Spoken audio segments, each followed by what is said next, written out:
ঝিনাইদহের মহেশপুরে কৃষক ও হনুমানদের মধ্যে বিরোধ দীর্ঘদিনের। ক্ষুধার্ত হনুমান যা পায় খেয়ে ফেলে, অন্যদিকে কৃষকেরা ফলন রক্ষায় আক্রমণ চালাতেন হনুমানদের উপর। ক্ষুধার্ত এসব হনুমানের পাশে দাঁড়ান মহেশপুরের ভবনগর গ্রামের নাজমুল হাসান।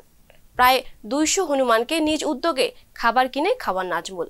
ঝিনাইদহ প্রতিনিধি শোয়েব উদ্দিনের তথ্য ছবিতে ডেস্ক রিপোর্ট।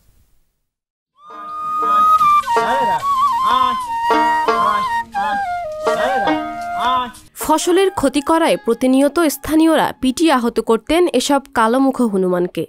চোখের সামনে এমন অনেক হনুমানকে মেরে ফেলতে দেখেছেন নাজমুল হাসান।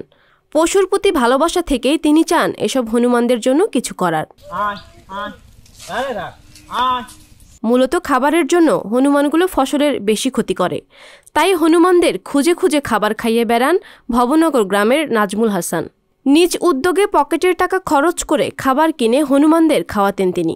তবে 2020 সাল থেকে বন অধিদপ্তরের সিসিএফ সরকারিভাবে প্রতিদিন এসব হনুমানদের জন্য 16 কেজি কলা, 2 কেজি বাদাম, 2 কেজি পাউরুটি ও সামান্য পরিমাণ সবজি বরাদ্দ করে। এই হনুমানগুলো এদের খাবার দাবার, দেখভাল, চিকিৎসা সবকিছু আমি আমার নিজ উদ্যোগে এবং বন্যপ্রাণী অধিদপ্তরের যারা আছেন তাদের সহযোগিতায় আমি এদেরকে দেখাশোনা করে থাকি।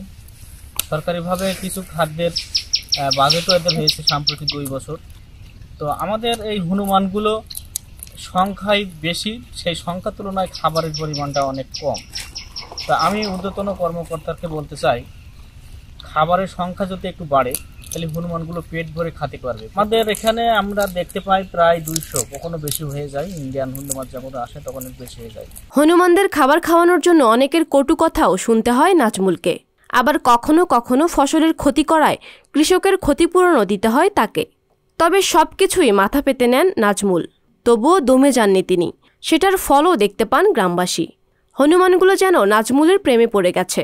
একবার ডাক দিলেই ছুটে আসে নাজমুলের কাছে।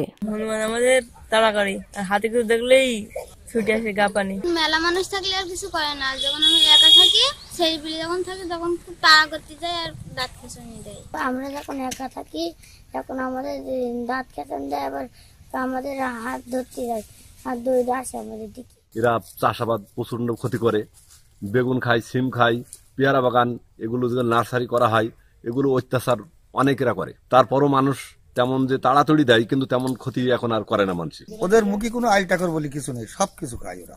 এই আমাদের বাউন্ডারি আপনাদের পেস আসলাম, আমাদের ওই সিম সব বসে বসে বানের ওপরে উঠবে, সিঁড়ে বীজ, সিম, কাঁচা সিম, বীজ সব খেয়ে নেবে। এখন সরকার পদার্থ নিলে আমরা বেঁচে যেতাম। এলাকাবাসী জানান, ঝিনাইদহের মহেশপুর উপজেলার ভবনগর গ্রামে ব্রিটিশ আমল থেকেই হনুমানগুলো দলবদ্ধভাবে বসবাস করে আসছে। তবে কবে থেকে সেগুলো এখানে বসবাস করছে তা সঠিকভাবে কেউই জানেন না। এর আগে হনুমানের সংখ্যা কম ছিল, দিন বাড়ার সঙ্গে সঙ্গে হনুমানের সংখ্যাও বেড়েছে। খাবারের পরিমাণ আমরা আস্তে আস্তে এটা বাড়ানোর জন্য আমরা ঊর্ধ্বতন কর্তৃপক্ষের সঙ্গে কথা বলেছি এবং ওই এলাকাটিকে আমরা অভয়ারণ্য হিসাবে আমরা ঘোষণা করতে চাই। আমরা জানি যে হনুমান আশেপাশে মানুষের জমির ফসল, ক্ষেত খামার নষ্ট করতেছে। তো এটা ওদের একটা সহজাত প্রবৃত্তি, কারণ হলো ওরা তো ছুটোছুটি করে খাদ্যের জন্য, কিন্তু আমরা সেই খাবারটা ওদেরকে দেওয়ার চেষ্টা করতেছি। আগামীতে যাতে যদি আমরা অভয়ারণ্য করতে পারি তাহলে ওরা ওখানে থাকবে এবং হয়তো অন্য কারো কোনো ক্ষতি করবে না। পাপিয়া মামুন, সংবাদ প্রকাশ। সংবাদ, ফিচার ও অনুষ্ঠানের জন্য ভিজিট করুন সংবাদ প্রকাশের ওয়েবসাইট এবং যুক্ত থাকুন ফেসবুক পেজ ও ইউটিউব চ্যানেলের সঙ্গে।